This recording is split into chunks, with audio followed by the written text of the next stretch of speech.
I always thought I was the kind of person who paid attention to the small things. The squeak of the front door, the smell of my downstairs neighbor's curry, the faint tapping in the pipes when the heater kicked in. Living alone taught me to keep track of the little stuff. Little stuff keeps you safe. Little stuff warns you when something's off. So when I first noticed the new tenant moving in across the hall, I made mental notes. He didn't bring much with him. A couple of battered suitcases, a single cardboard box with what looked like framed photos poking out of the top. I didn't get a good look at his face that day. Just a glimpse. Pale skin, dark hair, thin frame. Maybe it was the angle or the hallway light, but I swear it felt like I was looking in a distorted mirror. That night, I lay in bed listening to the usual creaks and pops of my old building settling. The new tenant's footsteps echoed softly through the walls, too softly to bother me, but enough to make me picture him. What did he look like unpacking those photos? Was he the quiet type? Was he going to be the kind of neighbor who nods but never says a word? By the next morning, I had convinced myself I'd imagined the weird resemblance. I mean, how likely is it that someone would look exactly like you? But curiosity got the better of me. I waited until I heard his door open, then fumbled with my keys just to time our exits. And there he was, standing in the hallway, locking up his door, wearing a gray hoodie and black jeans that looked unsettlingly like the ones I had on. He lifted his head and met my eyes. We both froze. He smiled first, a stiff, polite, neighborly smile. I tried to smile back, but it felt forced, like my face didn't quite remember how. Up close, I saw it wasn't just the hair or the build. He had my nose, my jawline, even that small scar on my cheek I got when I fell off my bike at 8. "Hey," I said, my voice cracking. "New here?" "Yeah," he said. His voice was almost identical to mine, just a touch lower, like he was hoarse. "Name's Eric." "Eric. My name is Eric too." I forced a laugh, but it came out thin. "Well, welcome. I'm Eric too." His eyes crinkled at the corners like mine do when I'm nervous. Funny coincidence.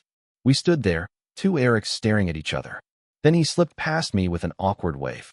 I watched him walk down the stairs, my mind scrambling for explanations. A prank? A long-lost twin? My parents never said anything about that. Or maybe he'd picked up my name from the mailbox and thought it'd be funny to mess with me. But who would do that? That afternoon, I knocked on the building manager's door. Mrs. Devers answered with a mug of tea in one hand and her cat curled around her feet. She looked surprised to see me. "Hey, Mrs. D. Did you meet the new guy in 2B? She squinted, thinking. "Oh, you mean you?" "No, the other new guy." She let out a raspy laugh. "Honey, you're the only Eric I know here. Nobody else moved in lately." I blinked. "But I saw him. He has the key. He's got his stuff." She shook her head. "No, dear. That apartment's been empty since Mr. Mendez passed last year. It's still locked up."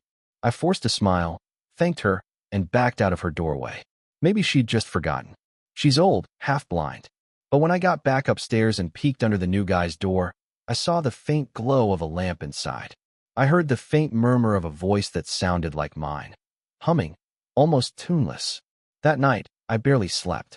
I dreamed of my own face staring back at me through a peephole that shouldn't have been there. I dreamed I knocked on his door, and he answered wearing my clothes, my watch, my smile, the one I only practice when I'm alone. And behind him, the apartment looked exactly like mine, down to the cracked picture frame on the side table. When I woke up, my phone buzzed. A new text.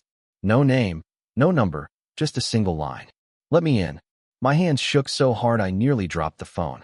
I forced myself to breathe, to tell myself it was a joke. Some neighbor messing with me. That's all. But when I opened my door, there it was. The same message, scrawled in my handwriting on a slip of paper taped to the hallway wall. I peeled it off, feeling my heartbeat in my throat. Then I heard a soft knock behind me. I turned. He was there. "Eric." "Me."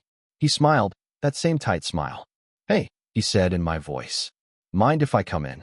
I didn't answer him right away. I just stood there, blocking my doorway with my whole body like I could keep him out with the force of my will alone. He didn't try to push past me. He just stood there, hands in the pockets of that gray hoodie, eyes watching me like a cat waiting for a mouse to slip. "What do you want?" I asked.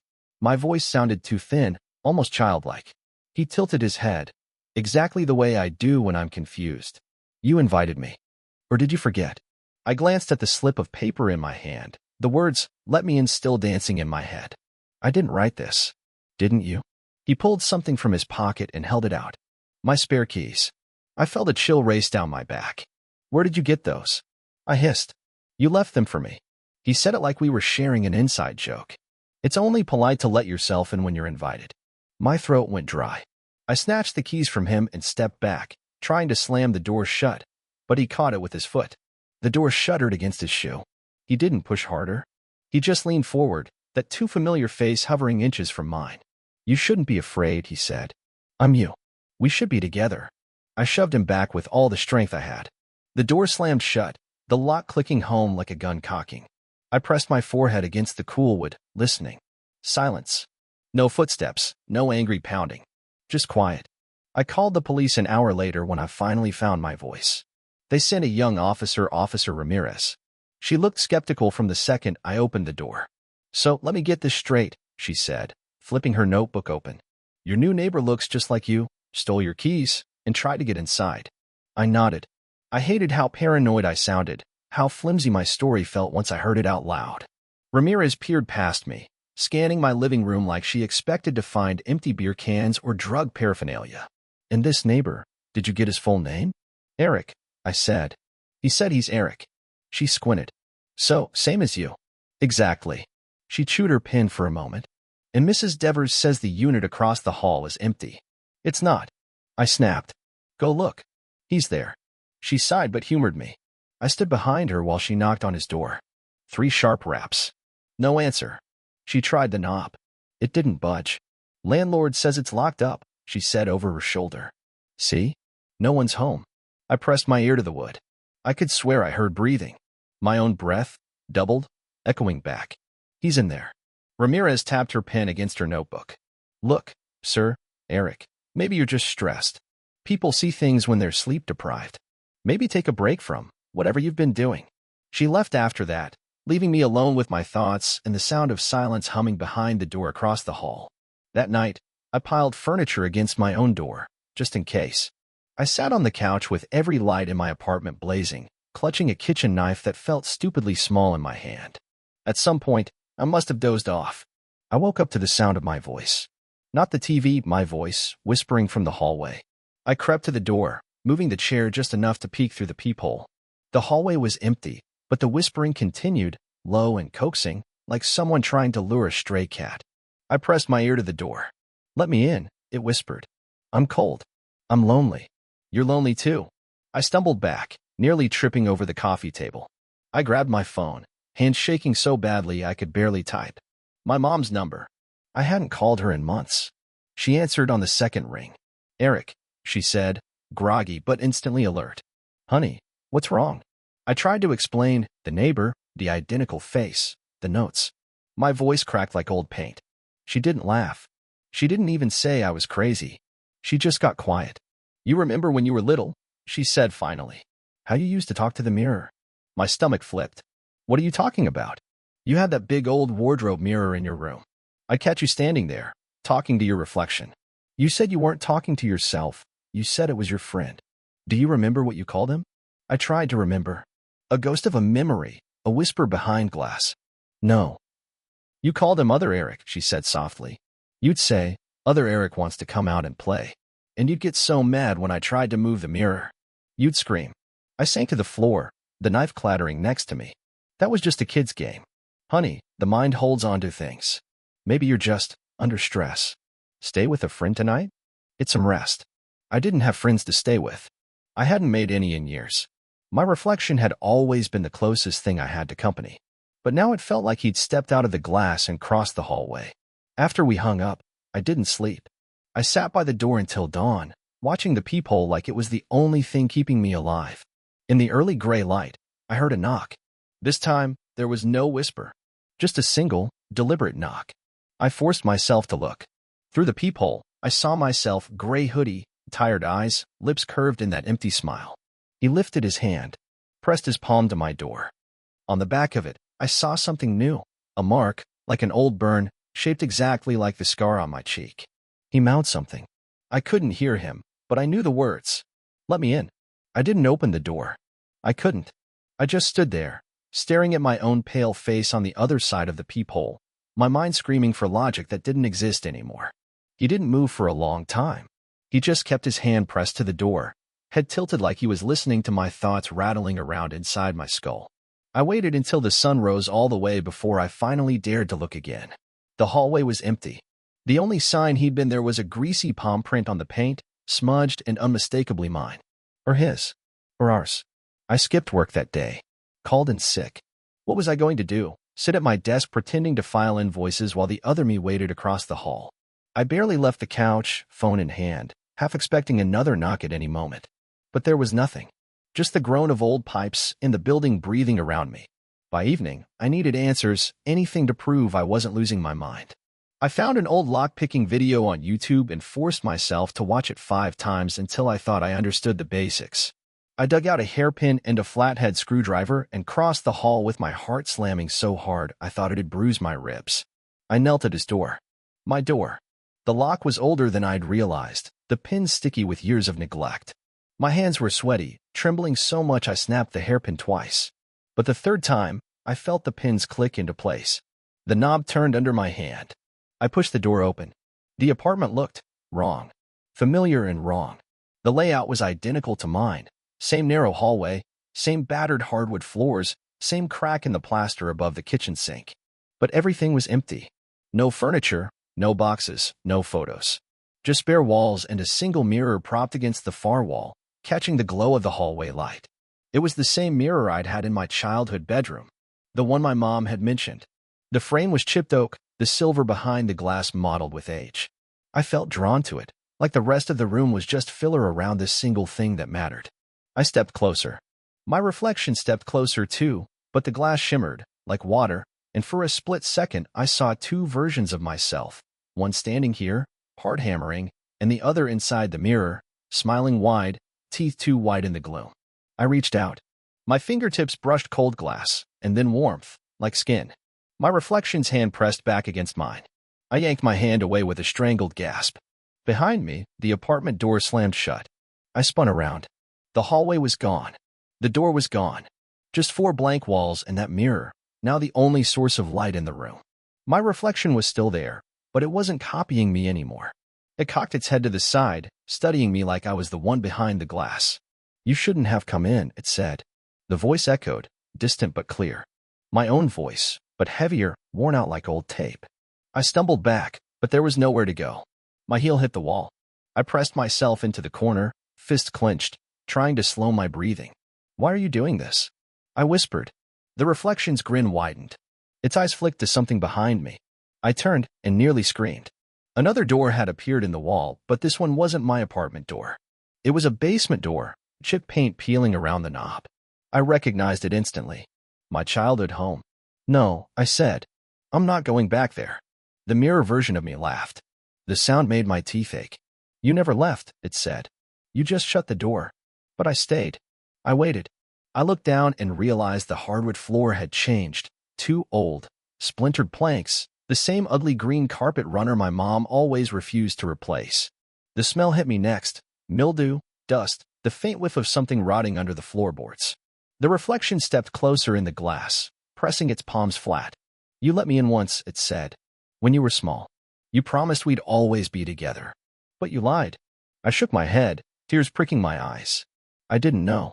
I didn't mean it." It bared its teeth, my teeth. "You do now." The basement door rattled. A thud came from the other side, like fists pounding in slow, steady rhythm. I looked back at the mirror, but my reflection was gone. Just the empty room behind me, distorted by the warped silvering. The thuds grew louder, faster. The doorknob twisted. I wanted to run, but the walls pressed in on me, shrinking the space until I could feel my breath bouncing back into my mouth.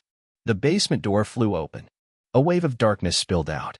Not just shadow, it felt alive, buzzing like insects under my skin. In the swirl of black, I saw glimpses of my own face, dozens of me's, all smiling, all whispering the same thing. "Let me in. Let me in. Let me in." I fell to my knees, squeezing my eyes shut. When I opened them again, I was back in my own apartment, on my living room floor. The hallway door stood wide open. A cold breeze drifted through. I crawled to my feet, slammed the door, and bolted it tight. My hands wouldn't stop shaking. Across the hall, his door, my door, was open too. Just a crack. Enough to see the mirror inside, catching the hall light like an unblinking eye. I grabbed the heavy dresser from my bedroom and shoved it in front of my door. I wedged a chair under the handle. I sat on the couch, knife in my lap, phone in my hand. I didn't know who to call. I didn't know if anyone would believe me. Through the crack under my door, I heard the whisper start again. My own voice, patient, relentless. Let me in. The days blurred after that. Or maybe they didn't. Maybe I did. I stopped going to work altogether. Stopped answering calls. Every time the phone rang, I pictured him, the other me, on the line, breathing into my ear, waiting for me to slip up and say something that would let him in for good. I kept the dresser against the door. Stacked it with boxes, chairs, anything heavy. I didn't sleep in my bed anymore. I slept on the floor by the door, knife within arm's reach. Some nights I woke to the soft scrape of fingernails on wood. Sometimes it was a knock. Sometimes it was my own voice, crooning lullabies I hadn't heard since childhood. I tried to call my mom again, but she wouldn't pick up. I left her a voicemail I don't even remember recording. Just static and my hoarse whisper, repeating, "He's here. He's me. He wants in." I never heard back. On the third night, I ran out of food. I hadn't eaten in almost a day and a half, my stomach a knot of acid and fear. I told myself I'd be quick, just down the street to the corner store and back before he noticed. If he even left that apartment. I unblocked the door, inch by inch, every creak of the dresser like thunder in the dark. When I cracked the door open, the hallway was empty. The air was stale, carrying the smell of old paint and something else, the faint coppery tang of blood. Or maybe that was my mind playing tricks. I slipped out, locked up, and practically sprinted down the stairs. I didn't even look at his door. I didn't want to see it open again. I didn't want to see my own eyes staring back. The cashier at the corner store gave me a strange look as I dumped bottled water, instant noodles, and energy bars on the counter. I must have looked feral, eyes bloodshot, hair plastered to my forehead, flinching every time the door chimed behind me. "You okay, man?" he asked as he scanned the last item. I forced a smile. My lips cracked. "Yeah, new neighbor. Keeping me up. Rough." He bagged my stuff. "Hope it quiets down." I stumbled home, every step up the stairwell echoing like footsteps behind me. When I reached my floor, I froze. His door, the other Eric's door, was wide open. A sliver of warm light spilled out onto the hallway floor, the glow flickering like candlelight. I should have gone inside my own place. Locked the door. But something in that open darkness pulled at me, like a hook behind my ribs. I crept closer. From the threshold, I could see the mirror again, propped up exactly where it always was, but now the glass rippled like water. Shadows moved behind it. Shapes that looked like me, but not quite. Like memories warped by bad dreams. "Eric," a voice called. My voice. "Come in." I squeezed my eyes shut. When I opened them, I was standing in his apartment. I don't remember crossing the threshold. The door swung shut behind me with a soft click. Inside, the air felt thick, like breathing through wet cloth. The room looked more lived in now. A couch that matched mine down to the coffee stain on the armrest. Picture frames on the wall filled with photos I recognized from my own shelves.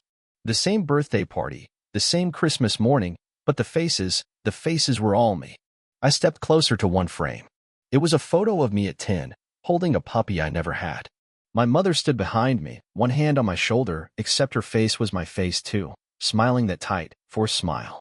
I stumbled back, knocking the frame to the floor. The glass cracked like ice. The mirror pulsed. My reflection was waiting, grinning. This time he was dressed exactly like me, same hoodie, same jeans, same ragged sneakers. He lifted his hand and beckoned. "Why are you doing this?" I whispered. "To come home," he said, as if that explained everything. "You don't have to be alone anymore." I shook my head. "I'm not alone. I'm not you." The reflection laughed, a wet, rasping sound that made my skin crawl. "But you are. You always have been." A shape moved behind him in the glass, dozens of outlines, all mine, all whispering. Their hands pressed to the inside of the glass, smudging it with pale fingerprints. I realized then that it wasn't a mirror at all. It was a window, a door. He stepped closer. The glass flexed around him like water. One foot through, then another. His skin shimmered, flickering like static on an old TV. I backed away until my shoulders hit the wall. I dropped my grocery bag. Bottled water rolled across the floor, thudding against the couch. "Stay back," I croaked. He didn't. He kept coming. I could see his eyes now, my eyes, but hollow, dead. "Let me in," he whispered. He lunged. I flung myself sideways, crashing into the side table. Something hard struck my temple. For a second, the world went black. When I blinked the blur away, the apartment was empty again, empty except for the mirror, still rippling, the shapes behind it pressed closer than ever. I scrambled to my feet and ran for the door. It wouldn't open. The knob turned, but the door stayed shut like it was nailed to the frame. I pounded on it, screaming for help, but the hallway beyond was silent. I turned back to the mirror. My reflection stood there, so close the glass bulged. He mouthed the words I'd come to hate. Let me in. And this time, the glass cracked. The first crack in the mirror spidered out from where my reflection's hand pressed against the glass. I could see it flex, not like glass should, but like ice ready to splinter under weight. The shapes behind him pressed closer, their faces smudging together like wet paint. All of them had my eyes. All of them were smiling. I pounded on the door again, fist raw. The knob rattled uselessly under my grip. I could feel him moving closer, the other me, even though I hadn't turned around. His presence pressed at my back like a cold hand on my spine. I heard the whisper again, so close it felt like it was inside my head. Let me in. A low groan echoed through the walls. The apartment trembled, the ceiling cracked where the plaster was weakest. I stumbled forward, bracing myself against the doorframe. A breath brushed my ear, warm and sour like something left too long in the dark. You're tired, he said. My voice softer now, gentle. Aren't you tired of holding the door shut? I squeezed my eyes shut, fighting back the tears. I could feel the memory of the basement door, the smell of mildew and rotting wood. The promise I'd made to myself as a child, never opened the door. Never talk to him again. But I had. I'd been so lonely that I cracked it open, just a little. And now he was here. The mirror split down the middle with a sound like a scream muffled in water. 1,000 fractured pieces clung together, but the thing inside, the other me, was no longer trapped. He stepped forward, his foot breaking through the glass with a wet crutch. Slivers of silvered shards clung to his skin like scales. I stumbled backward. My heel caught on the rug, and I crashed to the floor. I felt something sharp bite into my palm, a splinter of glass from a broken photo frame. I grabbed it, clutching it so tight my knuckles went white. He towered over me, shimmering and flickering like a bad signal. For a heartbeat, his face looked gentle, calm. I could almost believe he was here to help, that maybe I should just let him in. You won't be alone anymore, he whispered. We can share it all. The empty nights, the quiet, the waiting. You and me. His hand reached down. I saw my own fingers, my chewed nails, the faint scar on the knuckle. My reflection. My shadow. My ghost. Let me in, he said again, so soft I wanted to say yes. Instead, I drove the shard of glass into his palm. He hissed. No, I hissed, the sound echoing off the bare walls. Blackness spread from the wound, veins of ink crawling up his wrist. His smile faltered. For a moment, he looked more like me than ever, tired, scared, so desperate to belong. I scrambled away, my back slamming against the wall. He staggered after me, blood, or whatever passed for it, dripping onto the floor, each drop hissing like acid. He reached for my throat, but his fingers passed right through me, like smoke. His outline flickered, shivering in and out of focus. Don't leave me, he rasped. Don't shut the door. I pressed my palms to my ears. The humming in the walls grew louder, 100 whispers, all in my voice, all begging for the same thing. I could feel the apartment bending, the walls flexing inward like lungs gasping for air. I won't, I whispered, though I didn't know who I was lying to, him or myself. I won't let you in. With the last bit of strength I had, I lunged for the door. I slammed my shoulder into it once, twice, though it cracked around the hinges. A third hit, and the latch gave way. I tumbled out into the hallway, the taste of blood on my tongue. Behind me, the other me lunged forward, but the threshold held him like a leash. He slammed against the invisible barrier, face contorting, eyes boiling with shadows. The mirror frame exploded behind him, shards rattling to the floor like hail. I crawled backward, feet scrambling against the carpet. He clawed at the air, mouth stretching wide enough to split his face in two. The voices overlapped, the same word, over and over, like a song stuck on repeat. Let me in. Let me in. Let me in. Then the door swung shut on its own. The latch clicked. Silence. I lay in the hallway for what felt like forever, staring at the peeling ceiling tiles. My heartbeat slowed, my breath came back ragged and raw. The hallway light flickered overhead. I didn't dare move. Mrs. Devers found me there an hour later. She asked questions I couldn't answer. Why was I bleeding? Why was my apartment door wide open? Why was the door across the hall still padlocked, dusty, untouched for years? I didn't tell her. What would I say? That I'd let my reflection out? That my loneliness had teeth and a voice that sounded exactly like mine? She made me tea. Called an ambulance when she saw how deep the cuts were on my hands. I let them take me. I let the paramedics buckle me in. I stared out the back window of the ambulance, watching the building grow smaller, the upstairs window glinting in the afternoon sun. I swear I saw him there, just for a moment. Standing at the window, smiling down at me. Waiting. Epilogue. It's been 6 weeks since I left that building. They say I'm doing better, sleeping, eating, talking again. My therapist says it was a break from stress, that my mind built a monster out of old childhood fears. I nod. I smile. I pretend I believe her. But every night, before I fall asleep, I catch my reflection in the dark TV screen or the bathroom mirror, just for a heartbeat, half a breath. And sometimes, just sometimes, he moves when I don't. And I know what he's waiting for. The knock at the door. The slip of paper in my own handwriting. Let me in.